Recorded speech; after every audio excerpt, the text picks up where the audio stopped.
자, 오늘 설교 제목 한번 따라 하시겠습니다. 하나님 말씀 때문에 갈등이 일어날 때.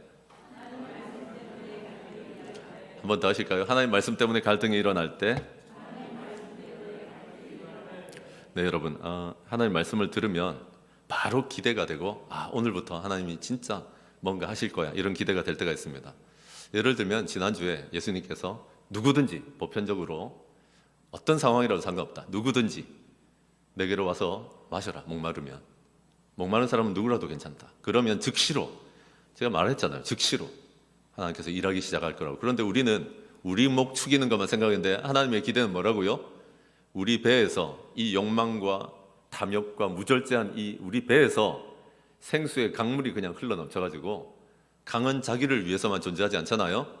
우리 때문에 사람들이 살아나고, 우리 때문에 다른 교회들이 일어나고, 그런 소망을 좀 가지자라고 얘기했던 걸 기억하실 것입니다.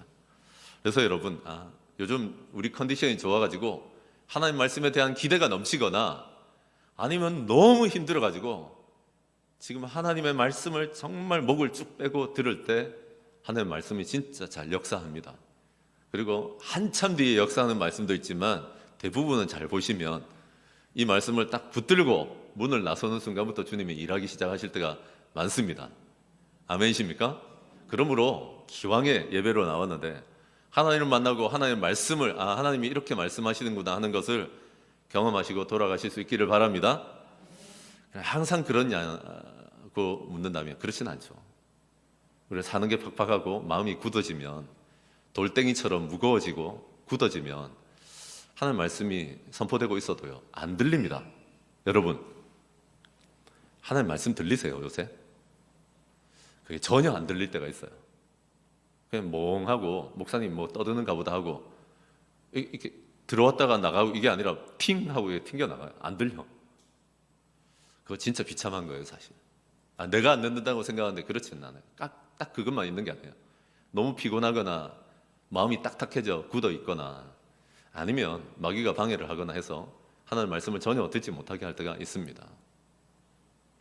아무튼 여러분, 하나님 말씀이 이렇게 선포되면 아예 못 듣는 사람도 있지만, 또 한 부류는 어떤 부류가 있냐면 갈등이 일어나요. 이렇게 하나님 말씀을, 특별히 이제 설교라고 칩시다, 묵상도 있지만 하나님 말씀이 이렇게 전해지고 있으면 과연 그럴까 하는 생각도 들고 갈등이나 고민이 많아진다고요. 하나님의 말씀 때문에 갈등이 일어날 때가 있습니다. 그게 자연스러운 겁니다. 처음 신앙생활하는 분들은 더더군다나 이건 내가 너무 휩쓸리는 거 아니야? 내가 이 종교에 너무 발을 깊이 들였다가 내 인생 망가지는 거 아니야? 온갖 생각이 다 들면서, 생각이 많아지면서 하나님 말씀 때문에 갈등이 일어날 수 있다고요.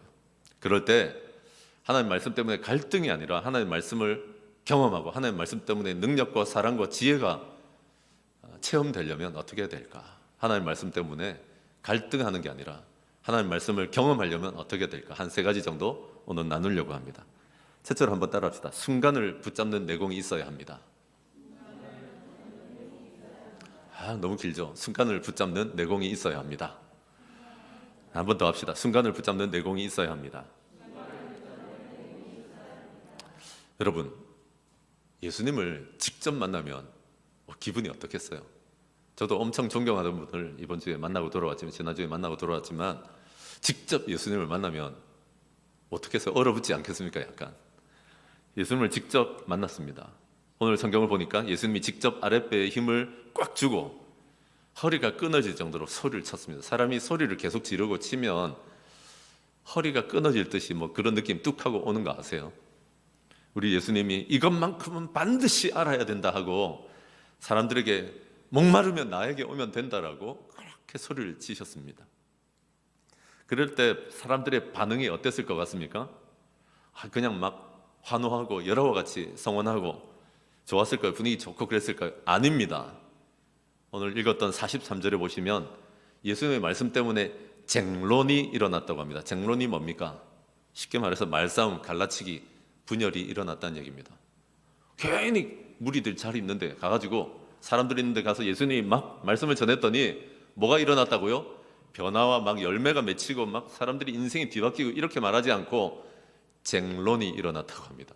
갈라치기, 분열, 말싸움 이런 거 있잖아요.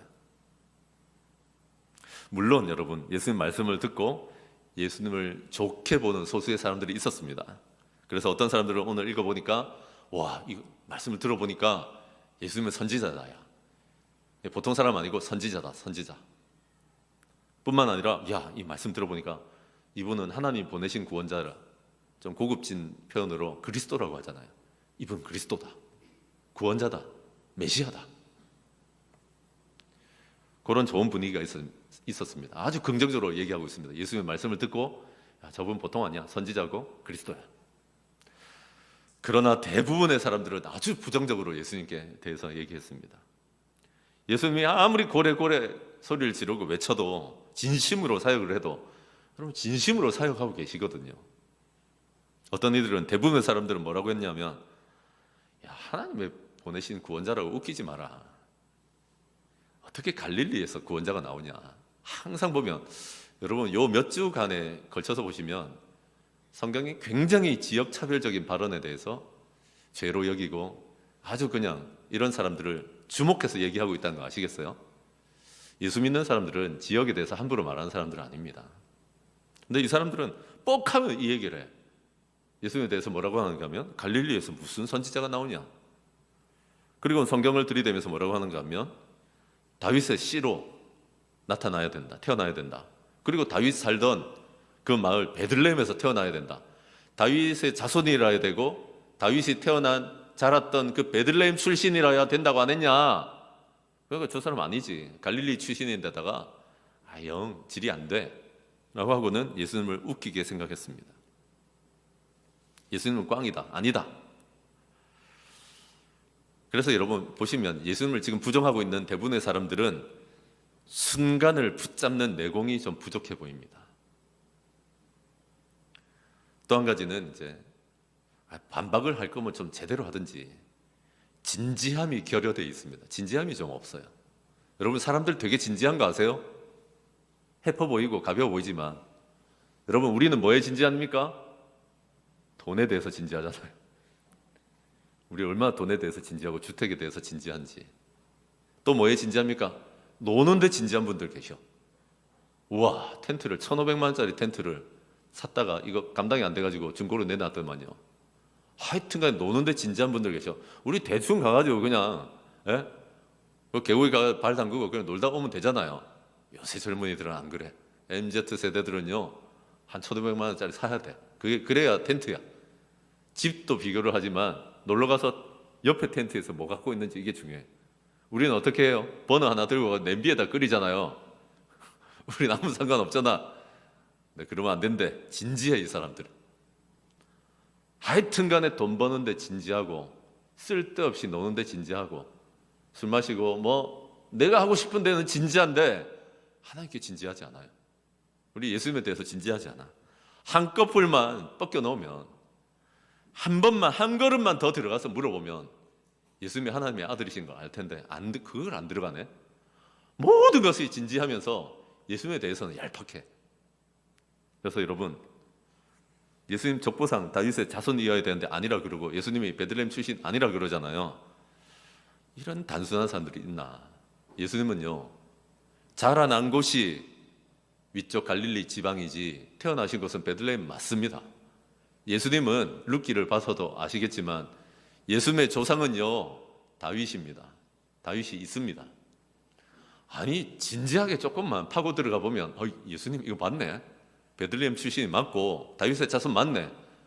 입이 그냥 할 말이 없었을 텐데 이 얄팍함 뭡니까? 진지함에 겨려져. 그래서 여러분 이런 진지함도 결여되어 있지만 또 한 가지 이런 분들 찰나의 타이밍을 붙잡는 그런 능력도 좀 결여되어 있습니다. 그러다 보니까 다른 사람들 되게 우습게 생각합니다.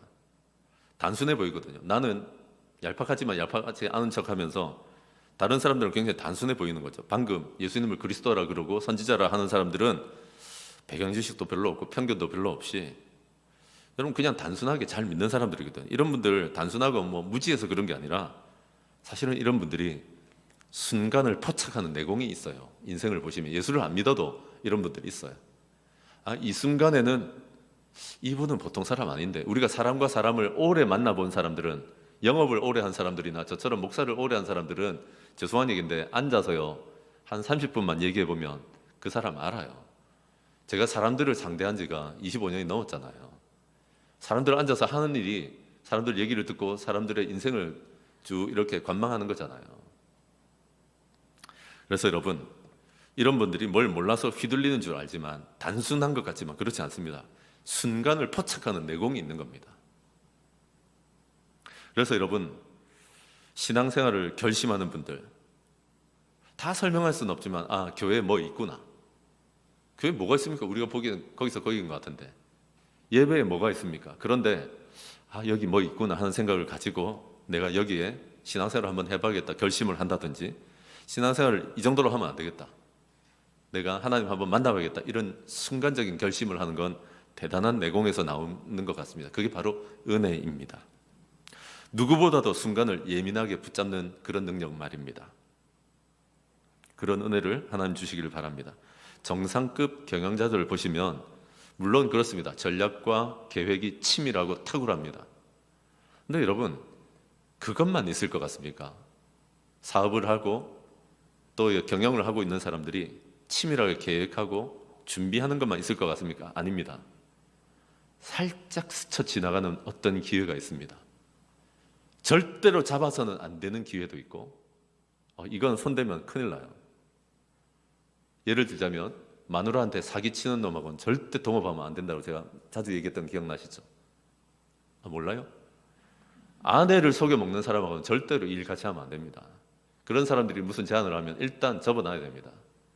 그리고 또 여러분, 스치면서 이건 하면 안 되겠다 하는데 이게 약간 직관처럼 옵니다. 우리는 기도하면서 하나님께 전화를 걸잖아요. 하나님도 우리에게 수도 없이 얘기하시는데, 기도 안 하는 사람들에게는 불쌍은 하니까 직관처럼 얘기하십니다. 꺼림칙하거든요. 근데 기도 잘 안 하는 사람들은 자꾸 사고를 치는 게 그런 거예요. 하나님께 전화도 안 걸고 하나님의 전화도 안 받는 거예요. 사업해 보십시오. 일 한번 해보십시오. 진짜 내 계획대로, 진짜 내 계산대로만 됩니까? 아닙니다. 어떤 순간이 있어요. 내가 지금 이대로 사업하면 안 되겠군 하는 것을 깨닫게 하는 순간이 있다고요. 그런 순간 또는 순간의 기회를 누구보다도 빨리 잡게 하십니다. 하나님. 그게 은혜예요. 순간을 붙잡는 내공, 이것은 진짜 은혜입니다. 아멘이십니까? 그걸 잡았기 때문에 전혀 다른 차원으로 갈 수 있는 겁니다. 사업이 확장되거나 여러분 전혀 다른 차원으로 넘어갈 수 있습니다. 1980년대, 90년대에 해외에 좀 나가보신 분들, 저도 이제 그때 나가봐서 속이 상하더라고요. 뿐만 아니라 해외에서 교포로 살아가신 분들은 거의 이 경험들이 있습니다. 뭔가 하면 미국이나 해외 대형 전자제품 코너가 있는 데 있잖아요. 큰 마트나 아니면 우리 같으면 하이마트 같은 데가 외국에도 있잖아요. 가보시면 중간에, 아시겠지만 중간에 전시해놓고 인기리에 절찬리에 판매되고 있는 제품들이 죄다 뭐였겠습니까? 소니나 히타치였습니다. 일본 제품들이었습니다. 전시장 한중간을 딱 자리 잡고 많은 소비자들의 사랑을 받았습니다. 그 당시에 금성, 지금 GS라고 하지만 삼성이나 금성, 대우 같은 제품들이 그런 전시장에 있었겠습니까? 있었습니다. 한쪽 구석에 먼지 쌓여가지고 팔리지도 않고. 근데 교포들의 마음이 얼마나 상한지 압니까? 이억만리 남의 나라 와서 살아가는데 대형마트에 갔더니 우리나라 제품이 있어. 근데 어디 있다고? 저 구석탱이에 먼지가 꽉꽉 쌓인 채로 있는 게 안 팔리고 디자인도 엉망이고 내가 봐도 안 살 것 같아. 그런 식이었어요. 근데 여러분, 2000년대 들어서면서 유럽과 미국은 물론 아시아 대도시에 가보시면 일본 제품이 전시되어 있던 노른자에 거의 진짜 한국 TV나 한국 냉장고나 한국 제품들이 수를 놓고 있습니다. 그 자리 죄다 차지하고 있습니다. 놀라운 일이죠. 교포로서는요, 뭐 BTS나 이런 문화적인 측면만이 아니라 제품을 봐도 어깨에 힘 들어갑니다. 야, 대한민국 제품이 진짜 한중간에 있는 데가 많아요. 비싸요. 그리고 딱 보면 한국 제품은 제가 있던 나라들에서도 아무나 못 사. 이건 진짜 프리미엄급이거든요. 그건 기분 좋아요. 내가 살 것도 아닌데 우리나라 제품이 거기 있다는 것만 해도 기분이 좋아. 그럼 여러분 어떻게 뛰어넘었을까? 21세기 2000년대 들어서면서 디지털 혁명이 일어났거든요. 옛날에 이따만한 브라운관 TV 기억나세요?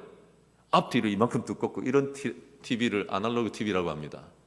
그런 TV의 시대가 예를 들어서 저물고 디지털로 가고 있구나 하는 막연히 어떤 순간이 왔을 때 어차피 우리는 벼룩 같았거든요. 일본이라고 하는 공룡을 따라잡을 수가 없었어요. 벼룩에 불과하지만 삼성이나 그 당시에 금성이나 이런 회사들이 디지털에 목숨 걸자 그냥 그 순간을 잡았다고. 그리고는 여러분 우리가 아는 것처럼 소니나 일본의 기업들은 지금까지 쌓아 올렸던 인프라나 투자가 너무 많았던 거예요. 이거 다 버리고 디지털로 가기가 너무 힘들었던 거예요. 공룡은 한 걸음 떼는 게 그리 어려워요. 근데 우리는 촐랑거리고 벼룩이잖아. 우리는 해놓은 것도 별로 없고 따라가지도 못했으니까 일로 가자 그만 했던 것이 오늘날의 차이를 내는 것입니다. 코끼리 같은 대조직이 아니라 자꾸 민첩한 벼룩 같은 작은 조직이 변화무쌍한 이런 현실에 굉장히 적화하게 효과를 내고 있는 것입니다. 아멘이십니까? 작은 순간이 있을 겁니다, 여러분. 우리가 그냥 직장생활 하시고 또는 논문 쓰고 또는 이것저것 일을 하시지만 예배할 때 하나님 주시는 은혜 중에 하나는 뭔가 이 문을 나서면 이상하게 하나님께서 은혜 주셔서 버려야 될 순간과 잡아야 될 순간을 깨닫게 하십니다. 그런 은혜를 받아 누리시길 바랍니다. 오늘 말씀처럼 하나님 말씀 앞에서 갈등이 오십니까? 순간을 포착하십시오. 그리고 제발 제대로 한번 진지해 보십시오. 아이고 저하고 생명의 삶 제대로 된 성경 공부 한번 안 해보고 기독교가 어쨌다 이런 소리 하지 말고 할 거면 진지하게 제대로 한번 해보십시오. 아멘이십니까? 순간을 포착하는 그 내공, 그 은혜 받으시는 저와 여러분 되시기를 바랍니다. 하나님 말씀 때문에 갈등이 일어날 때 순간을 포착하는 내공이 있어야 됩니다. 둘째로 한번 따라합시다. 아랫사람에게라도 배워야 합니다. 한 번 더 합시다. 아랫사람에게라도 배워야 합니다. 네, 감사합니다. 여러분 7장의 31절, 32절 이런 데를 보시면 꼭 그런 인간들이 있습니다. 자기 손에 흙 안 묻히고 피 안 묻히려고 하는 사람들 있죠. 대제사장 그리고 바리새인이라고 하는 사람들이 권력자입니다. 종교 권력자.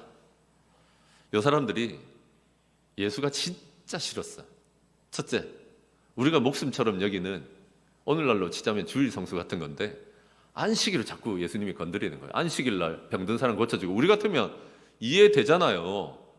죽어있는 38년 동안 병들어 있던 사람을 그건 무슨 날짜가 그래 중요하다고 고쳤다고 난리를 치고 있는 거잖아요. 또 하나는 예수님은 하나님의 아들 맞거든요. 그래서 예수님이 자꾸 하나님 아버지라고 거들먹거리니까 신성모독이라는 안 그래도 미워 죽겠는데 사실 그 이면에 뭐가 있냐면 백성들이 자꾸 우리가 아니라 제도권에 있는 우리가 아니라 예수님을 자꾸 쫓으니까 위협도 느낀 데다가 신성모독하지 주일도 아니 안식일도 깨버리지 이러니까 미워 죽겠는 거예요. 이거 죽여버려야 되는데 근데 내가 나서서 내가 종교 권력자인데 그럴 건 뭐 있습니까? 어떻게 하면 됩니까? 그래 우린 권력이 없기 때문에 자꾸 우리가 나서지만 그럴 때 누구 보내면 됩니다. 누굴 보내냐면 아랫사람들. 그래서 같이 읽었던 본문에 아랫사람들이라는 표현이 2번 이상 나옵니다. 이전의 번역이나 다른 번역 보시면 성전 경비병이라고 되어 있습니다. 라고 말하니까 아랫사람들이라고 하면 우리는 누굴 떠올리냐면 야만스럽고 고용돼가지고 굉장히 폭력적인 용병들, 군인들 이런 사람들 떠올리는데 아닙니다. 성전 경비병은 아무나 시키는 거 아니고 레위인들이라고 해서 지금 바리새인들이나 대제사장급은 아닌데 굉장히 하나님의 말씀에 대해서 잘 알고 있는 사람들이고 상식적인 사람들입니다. 이런 사람들이 자기들 보기에는 아랫사람들인 거예요. 그래서 그런 사람들을 보냈거든요. 뭐 하라고? 뭐 잡아오라고? 예수 잡아오라고. 예수님 잡아오라고 보냈습니다. 그럼 보냈으면 잡아와야 되는데 빈손으로 온 거예요. 오늘 읽은 본문을 보니까. 빈손으로 와서 기가 차가지고 대제사장하고 바리새인들이 물어봅니다. 야! 뭐 하는 거예요 지금? 잡아오라고 그랬잖아 예수님을. 그랬더니 뭐라고 얘기하는 겁니까 이 사람들이? 이때까지 예수님처럼 가르친 사람은 없었습니다. 그래서 우리 못 잡아왔습니다 라고 말합니다. 기가 찰 노릇입니다. 대제사장하고 바리새인들이 진짜 듣기 싫어하는 얘기를 하고 있는 겁니다. 다른 변명을 하지. 안 그래도 가르치고 종교적인 권력자들인데 그 사람한테 와서 이 사람처럼 가르치는 사람 처음 봤습니다라고 얘기하는 거예요. 그거 함부로 건드리면 안 될 사람입니다. 그 말의 이면에는 이분 하나님 아들 같습니다라는 의미이기도 합니다. 그게 얼마나 열받습니까? 얼마나 짜증납니까? 그래서 여러분, 바리새인들이 견딜 수가 없어가지고 너희들도 속아 넘어갔냐? 미혹됐냐? 야 봐봐, 당국자들이나 바리새인들, 우리 같은 종교 권력자들이 우리들 중에 예수 믿는 사람 있느냐라고 얘기합니다. 너희들보다 사회적 지위 높은 우리가 대제사장 바리새인 같은 우리들도 안 믿는데 너희는 무슨 어리석은 소리 하느냐라고 얘기하는 것입니다. 아랫사람들은 그 뒤에 아무 대답 안 합니다. 여러분, 직장에서도 하도 가짜는 소리 하고 자기가 상사라고 대도 안 하는 소리 계속하면 부하 직원들이 할 말이 없어서 그냥 있는 거 아닙니다. 잘 아셔야 됩니다. 그냥 대꾸해봐야 이 사람은 뻔한 소리 할 거니까, 꼰대짓 할 거니까 가만히 있는 겁니다. 그러자 분이 안 풀려가지고 뭐라고 하는가 하면 바리새인들이 계속 말합니다. 이 율법을 알지는 못하는 이 무리는 저주를 받을지다 라고 얘기합니다. 저주 받으라고. 근데 바리새인들은 항상 이런 마음이 좀 있었어요. 뭔가 하면 자기들은 세밀하게 하나님 말씀을 알고 종교적인 생활을 하기 때문에 그렇지 않은 사람들을 불결하고 저 인간들을 하고 닿으면 우리가 더러워진다는 생각을 많이 갖고 살았습니다. 예수 믿는 사람들 중에도 이런 분들 많습니다. 그래서 저는 한 번씩 질문을 해봅니다. 여러분들 주변에 VIP 예수 안 믿는 분들이 몇 사람이나 있습니까? 라고 물었는데 언뜻 대답이 안 나오잖아요. 거의 우리가 이렇게 사는 겁니다. 약간 불결하게 생각해요. 안 믿는 사람들은. 하나님 필요한 사람일 뿐입니다. 아멘이십니까? 아무튼 여러분, 마음속으로 경멸하면서 분리하고 살았습니다. 우리들도 바리새인들, 제사장들처럼 강자일 때가 있습니다. 어느 때 우리가 강자입니까? 나이 한두 살 많다는 거예요. 그래서 여러분, 나이 어린 사람들이 약자고 우리는 우리 마음대로 합니다. 했던 말 또 하고 했던 말 또 하고 그럽니다. 폭력입니다. 그것도. 우린 강자일 때가 있습니다. 언제요? 경험이 많을 때. 다른 사람들은 이제 막 시작하는데 우리는 경험치가 많아. 그러면 경험 적은 사람들이 하는 얘기가 아무리 옳고 바르라도 안 듣습니다. 좀처럼 안 듣습니다. 우리는 강자일 때가 많습니다. 언제입니까? 좀 규모가 크거나 괜찮은 지위에 있을 때 그렇습니다. 여러분, 저는 신학대학원 다닐 때 부산에서 용인까지 신학대학원 다닐 때 3년 내내 부산에 수영로 교회 출신의 전도사님 2명하고 같이 다녔거든요. 진짜 교만해. 자기가 정필도라. 자기가 수영로 교회야. 물론 그 교회가 2, 3만 명 넘는 교회인 건 아는데 목이 뻣뻣해가 절대로 얘기 안 들어. 남의 얘기 안 들어. 규모가 커지다 보면 그런 독이 들어온다는 거 잊지 마시길 바랍니다. 내가 정필도가 아니에요. 내가 수영로 교회도 아니고. 우리는 강자일 때가 있습니다. 그러나 여러분, 하나님은 아랫사람들을 통해서 분명히 말씀하실 때가 많다는 거 잊지 마시는 저와 여러분 되시길 바랍니다. 욕도 많이 들었던 선수인데 야구 선수 중에 양준혁이라고 있었습니다. 지금도 있죠. 그런데 2010년에 은퇴했습니다. 원래 그 당시에 타자 부분은 10개 부분에서 상을 줬거든요. 열심히 잘한 사람들 10개 부분에서 최다 홈런, 최다 안타 등 9개 부분을 싹쓸이 한 적도 있는 대선수고 레전드입니다. 전설인 선수죠. 18년간 있으면서 프로 야구계의 전설이 됐던 선수입니다. 그런데 여러분, 양준혁 선수는 실무자들에게는 뭘로 유명한지 압니까? 최다 홈런, 최다 안타 뭐 다 좋은데 1루까지 죽기 살기로 뛰는 사람으로 유명합니다. 이 친구는 공이 빗맞아도, 야구를 좀 해보신 분들은 알겠는데 병살타라고 나만 죽는 게 아니라 우리 편 또 다른 한 사람을 더 죽이는 병살타를 쳐도 공이 빗맞아도 1루로, 그 큰 몸이 크거든요. 전력 질주를 하는 거예요. 제가 이렇게 말하는 건 보통 선수들은 한다 안 한다? 1루까지 안 뜁니다. 여기서 저 문까지 정도인데 저까지 뭐하러, 내가 죽을 거 뻔히 아는데 이번에 잘못 쳤네 하고는 피식하고 안 달리는데 그 친구는 맨날 그렇게 죽어라고 뛰는 거예요. 2001년에 삼성에서 양준혁을 데려오려고 할 때 구단 내부에서 반대가 좀 있었는데 그 당시에 김응용 감독이 뭐라고 설득했는지 압니까? 여러분, 우리나라 프로야구계에서 양준혁처럼 1루까지 열심히 뛰는 선수를 본 적 있습니까? 이 선수 한 사람 때문에 우리 팀이 살 거라고 얘기했다고. 실제로 그렇거든요. 그러다 보면 이렇게 전력 질주하다 보면 포수가 깜짝 놀라고 수비가 깜짝 놀라가지고 공 잘못 던지기도 하고 실수도 나오고 해서 진짜 득을 볼 때도 있습니다. 그러나 더 중요한 건 뭔가 하면 그 투지거든요. 정말 죽기 살기로 섬뜩할 정도로 해볼 때 팀 전체의 사기가 올라가고 본인의 어떤 태도가 그렇게 형성되어 있는 겁니다. 그런데 여러분, 양준혁에게 이런 태도를 누가 가르쳤는지 아십니까? 한 번은 미국 교육 리그에, 정상적인 메이저리그 이런 거 말고 교육 리그에 연수를 받으러 양준혁이 참가했습니다. 그 교육 리그는 주로 누가 있냐면 정상급 선수가 있는 게 아니라 남미나 가난한 나라들에서 이런 미국 프로야구로 진출을 하고 싶은 실력도 안 되고 가난하고 이런 선수들 있잖아요. 급이 높지 않은 선수들이 와 있는데 처음에는 이 사람들 하는 거 보면 너무 웃기고 당황스러워 혼자 많이 웃음을 뿜었대요. 왜 그런지 아세요? 야구에서 공식적으로 1루까지 걸어가도 되는 때가 있습니다. 언젠가 하면 볼넷. 그냥 걸어가도 되는데 볼넷인데 뛰는 거예요, 이 사람들이. 그리고 슬라이딩을 해. 공이 빗 맞았는데 슬라이딩을 하고 막 죽을 게 뻔히 보이는데. 그래서 처음에는 웃었는데 저 왜 저러지? 너무 많이 그러니까, 다들 그러니까 알아보니까 그 교육리그는 교육생들을 받아가지고 그날 퇴출시키는 거야. 그날 태도가 좋지 않거나 성장 가능성이 없는 사람들을 게시를 한 다음에 게시가 된 사람은 30불, 우리 돈으로 3, 4만 원을 주고 쫓아내 보내는 거예요. 얼마나 절박하겠어. 그때 양준혁이 한 타석의 소중함을 발견했다는 거 아닙니까? 똑같은 야구 선수인데 내가 이런 절박함이 없었구나. 그리고는 이제 자기 일상을 바꾼 겁니다. 우리나라에서 양준혁처럼. 그래서 여러분, 선수들한테 귀감이 되지 않냐고요. 양준혁을 누가 일깨웠습니까? 아랫사람들입니다. 자기보다 한 수 아래, 자기보다 더 가난한 위치에 있던 그 선수들이 양준혁을 일깨운 것입니다. 저는 지난주에 1500개 교회에서 존경을 한 몸에 받고 있는 우리나라 옥하는 목사님급의 목사님이시죠. 최영기 목사님과 1박 2일 동안 함께 있었습니다. 그런데 이 목사님이 가평 필그림에 처음 딱 도착했을 때 목사님 맞이하려고 악수하러 이렇게 다가가는데 청바지 입고 운동화를 신고 있는 거예요. 77세인데. 그리고 위쪽에는 그냥 폴로티 같은 거 하나 있고.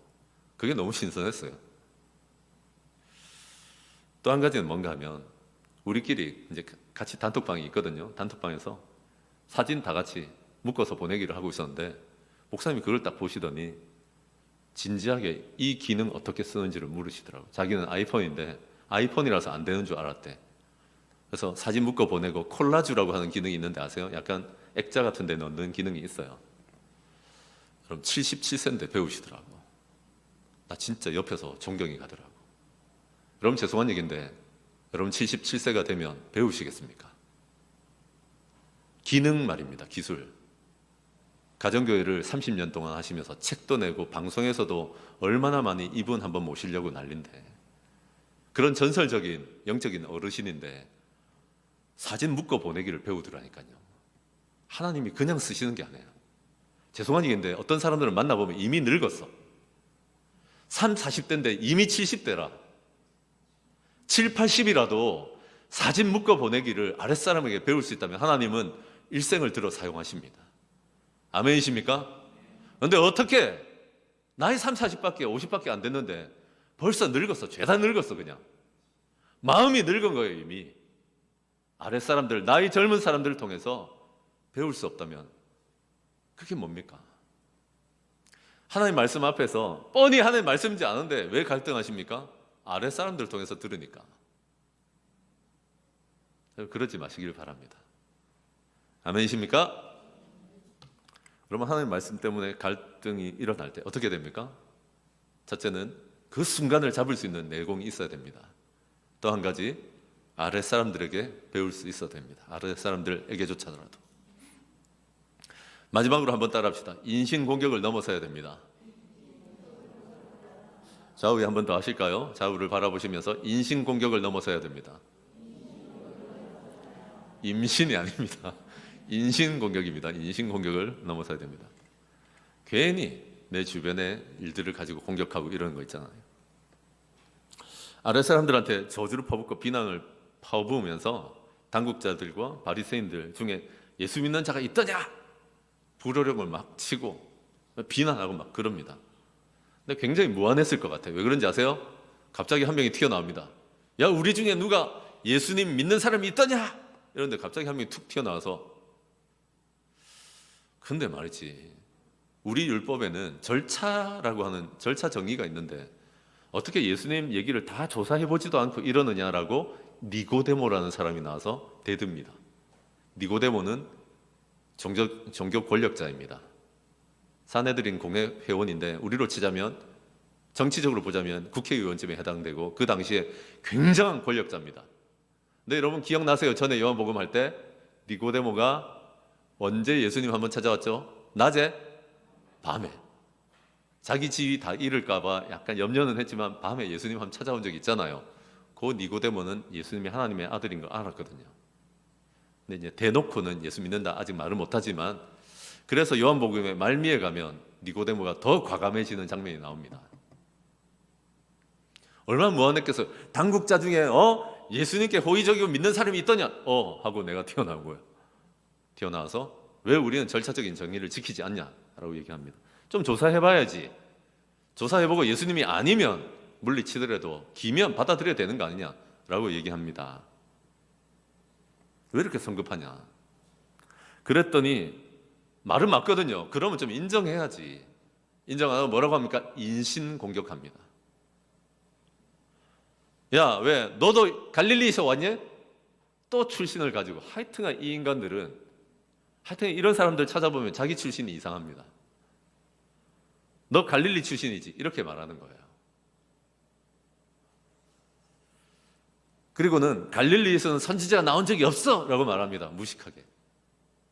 AD 90년경에 엘리에제라고 하는 유대교 랍비는 뭐라고 했냐면, 이스라엘 모든 지파들 중에서 선지자를 내지 않은 지파가 없다. 그 말은 뭡니까? 모든 지역마다 선지자가 다 있었어요. 또 실제로 우리 성경 열왕기 하 14장 25절 보시면 가드 헤벨이라고 하는 지역에서 선지자 요나가 나왔다고 합니다. 가드 헤벨이 어디 있게요? 갈릴리입니다. 무식해서 그래요. 예? 내가 종교 권력자입네 하고는, 내가 교회 오래 다녔네 하고는 사실은 성경을 모르는 거야. 그런 예를 저는 수도 없이 봤어요.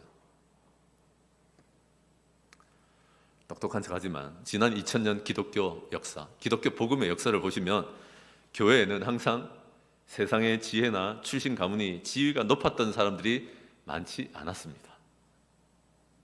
언제나 지난 2000년간의 교회 역사를 보면 상식이 좀 부족하고 배움이 부족하고 약하고 가난한 사람들이 태반이었습니다.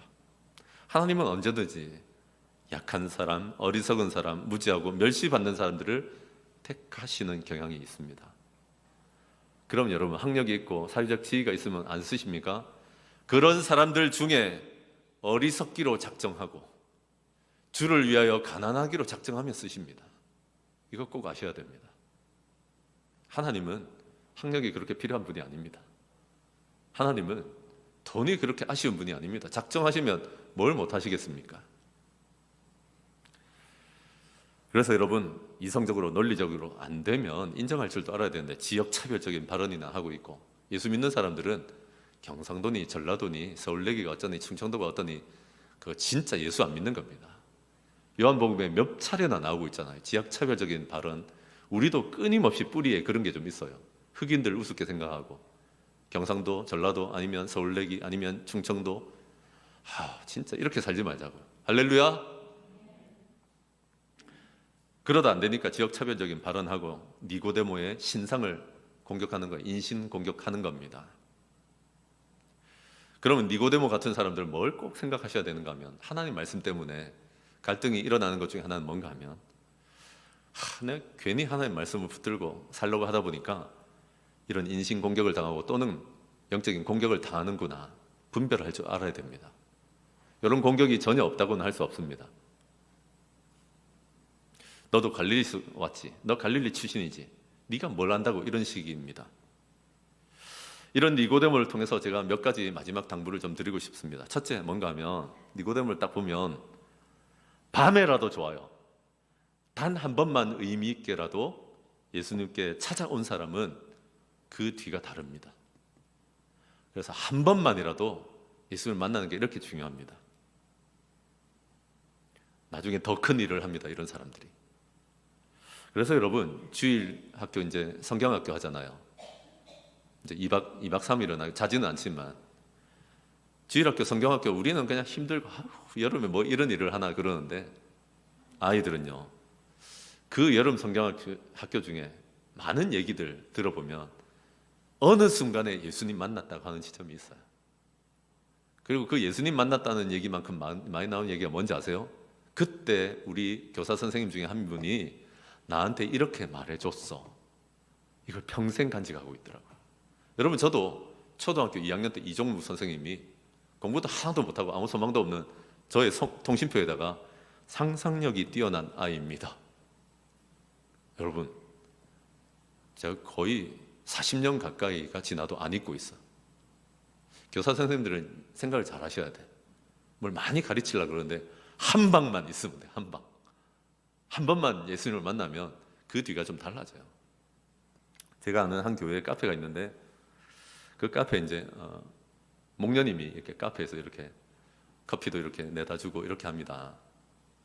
근데 아이 엄마 하나가 여기가 이제 저렴하게 이제 커피도 주고 이러니까 굉장히 이렇게 눈꼬리가 이렇게 날카롭고 의심을 하면서도 찾아온 거예요. 커피가 싸니까.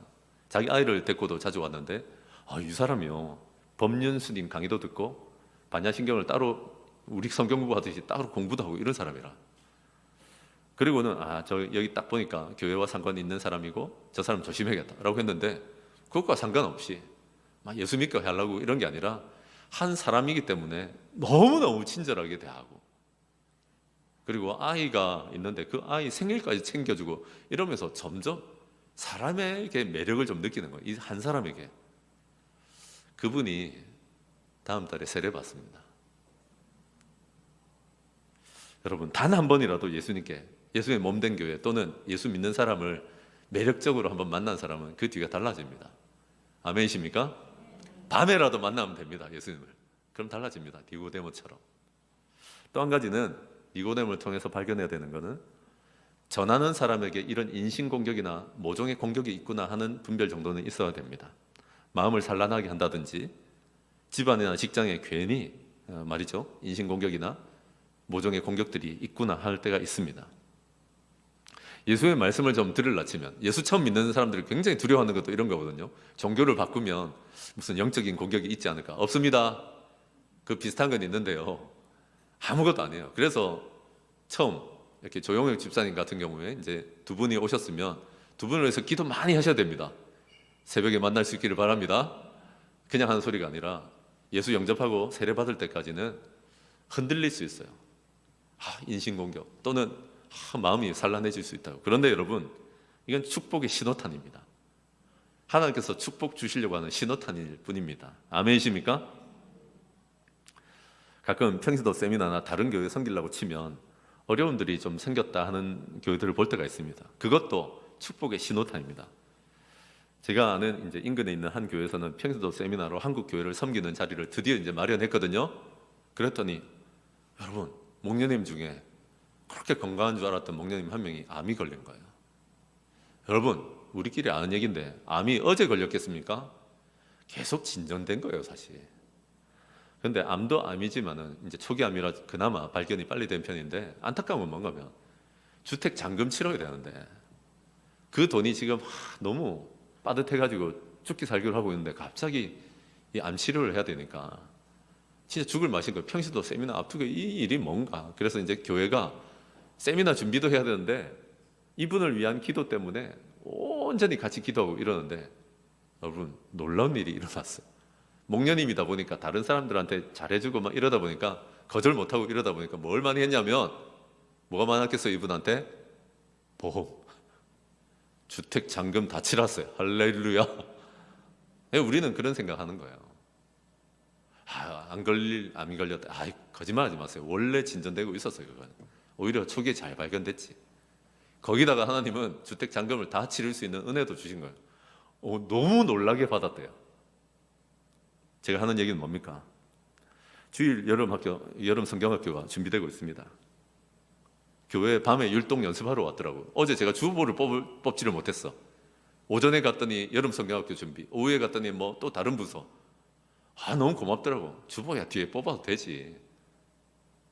근데 여러분, 이런 일을 하고 있을 때 교사 선생님들이 쓸데없는 인신공격을 받을 수 있습니다. 마음 상할 일들, 몸이 아프고 자녀들이 좀 아플 수 있습니다. 그런데 여러분, 그래서 우리가 더 기도해 줘야 됩니다. 우리 자녀들은 다 잘하는데 난 상관없다. 망합니다. 진짜 그런 인생을 살면. 먼저 그의 나라와 의를 구해야 되지 않겠습니까? 아멘이십니까?